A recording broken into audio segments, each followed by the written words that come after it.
Assalamualaikum warahmatullahi wabarakatuh. Saya Dara Bella Febrika, perwakilan dari kelompok 2 dengan NPM 2019-4350-1175 akan mempresentasikan hasil tugas kelompok kami dari mata kuliah jaringan syaraf tiruan dengan judul Prediksi Curah Hujan menggunakan metode backpropagation. Di sini ada anggota kelompok 2 yaitu Dara Bella Febrika, saya sendiri, dan ada Abdurrahman A. Pada slide selanjutnya ada poster yang kami buat mengenai prediksi curah hujan yang berisikan pengertian jaringan syaraf tiruan, lalu ada pengertian curah hujan dan pengertian dari metode yang akan kami gunakan yaitu backpropagation, dan yang paling terakhir ada tabel data curah hujan dari stasiun A yang kami buat dengan data sembarang. Slide selanjutnya menampilkan definisi dari metode backpropagation. Metode backpropagation merupakan algoritma pembelajaran untuk memperkecil tingkat error dengan cara menyesuaikan bobotnya berdasarkan perbedaan output dan target yang diinginkan. Backpropagation juga merupakan sebuah metode sistematik yang diaplikasikan dalam bidang peramalan atau prediksi. Backpropagation merupakan pengembangan dari single layer network atau jaringan layer tunggal yang memiliki dua layer, yaitu input layer dan output layer. Dengan adanya hidden layer pada backpropagation dapat menyebabkan besaran tingkat error pada backpropagation lebih kecil dibandingkan tingkat error pada single layer network. Hal tersebut dikarenakan hidden layer pada backpropagation merupakan sebagai tempat untuk mengupdate dan menyesuaikan bobot sehingga didapatkan nilai bobot yang baru yang bisa diarahkan mendekati dengan target output yang diinginkan. Selanjutnya ada flowchart yang dimulai dengan lalu ada studi literatur, pengumpulan data, selanjutnya ada proses metode backpropagation, yaitu pelatihan jaringan, input target, melakukan epoch, ada learning rate-nya, lalu ada goal. Dan yang terakhir itu ada pengujian jaringan, lalu selesai.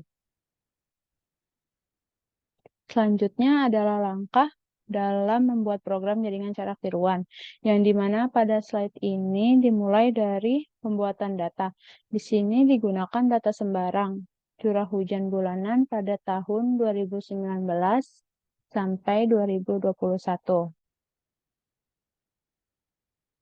Pada tabel berikut ini adalah data curah hujan yang asli, di mana pada bulan Januari 2019 mewakili bulan ke-1, lalu 2020 mewakili bulan ke-13, dan 2021 mewakili bulan ke-25. Sebelum dilakukan proses selanjutnya, data curah hujan yang asli ini harus dinormalisasi terlebih dahulu. Ini bertujuan untuk menghasilkan output jaringan syaraf tiruan yang sesuai dengan fungsi aktivasi. Pada sistem ini digunakan fungsi aktivasi sigmoid yang artinya transformasi data harus menggunakan interval pada rentang 0,1 sampai 0,9. Sehingga untuk normalisasi datanya menggunakan persamaan sebagai berikut. X aksen itu adalah data hasil normalisasi, X-nya adalah data asli, A adalah nilai maksimum, dan B adalah nilai minimum.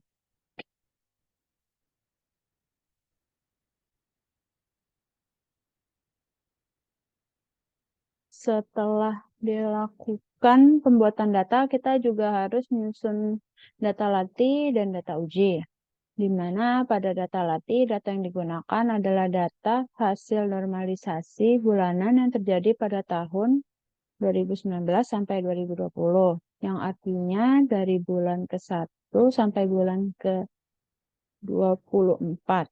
Setelah itu, data yang sudah diperoleh disusun secara transpose pada kolom yang terdapat di tabel di slide. Di situ terlihat untuk X1 yang ditunjukkan dengan bulan Januari dari bulan ke-1, pola kedua sampai dengan pola ke-12 adalah data bulanan dari bulan ke-1 sampai bulan ke-12.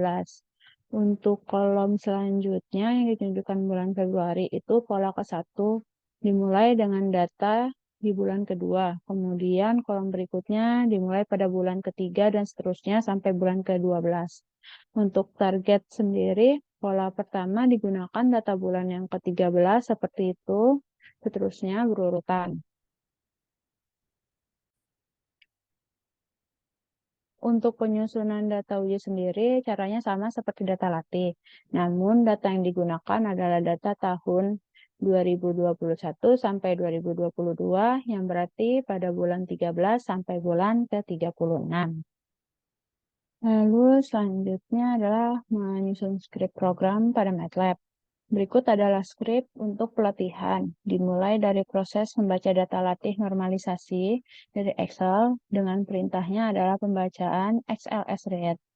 Lalu ada pembuatan JST, di mana angka 10 ini adalah nilai dari hidden layer-nya yang menggunakan fungsi logsheet. Lalu yang angka 1 ini adalah nilai dari output. Kemudian juga ada parameter yang mempengaruhi proses pelatihan, di mana ada goal. Goal yang digunakan adalah 0,01.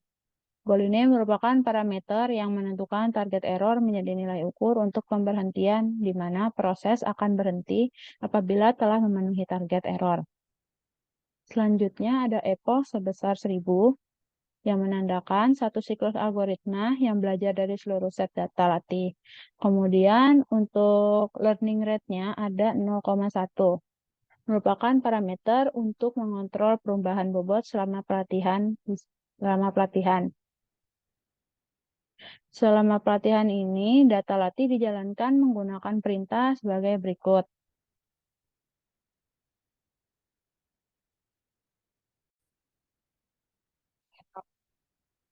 Selanjutnya, hasil dari pelatihan menggunakan script berikut, dan hasilnya akan disimpan dalam SafeNet ini, SafeNet keluaran.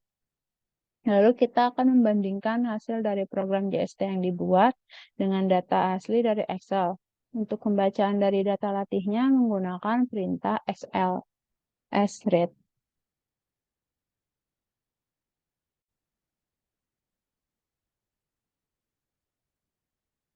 Lalu selanjutnya ada pengujian. Pengujian di sini pertama adalah dilakukan oleh jaringan yang sudah dibuat di proses pelatihan. Lalu untuk pembacaan dan perbandingan data yang dihasilkan dari output jaringan saraf tiruan dengan target uji hasilnya itu sama seperti yang di pelatihan tadi. Kemudian untuk data prediksi, di mana data yang digunakan adalah mengambil dari hasil uji yang telah dilakukan sebelumnya. Di sini juga dilakukan normalisasi. Kemudian untuk prediksi ini dilakukan normalisasi terhadap hasil prediksinya untuk menghasilkan nilai prediksi curah hujan bulanan, namun dalam bilangan bulat. Kemudian akan ditampilkan dengan hasilnya grafik.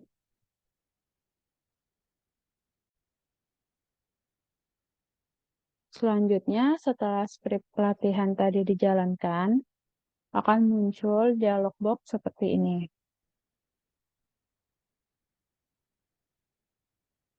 Nah, di mana pada neural network ini adalah gambar dari JST yang dibuat. Ada 12 inputan layer dan 10 hidden layer, lalu outputnya adalah 1. Kemudian pada box ini adalah performa dari pelatihan yang paling baik, itu iterasi pada epochnya 171.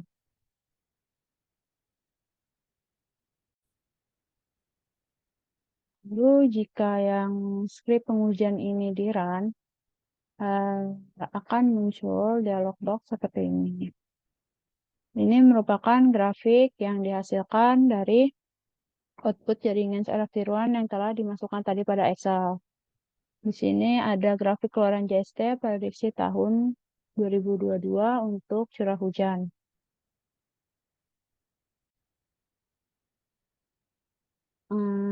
Jadi mungkin itu saja yang bisa saya tampilkan untuk bagian scriptnya dan aplikasi yang sudah dibuat.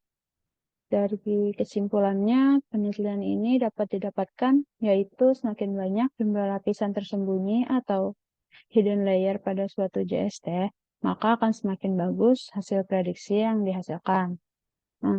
Cukup sekian presentasi dari saya.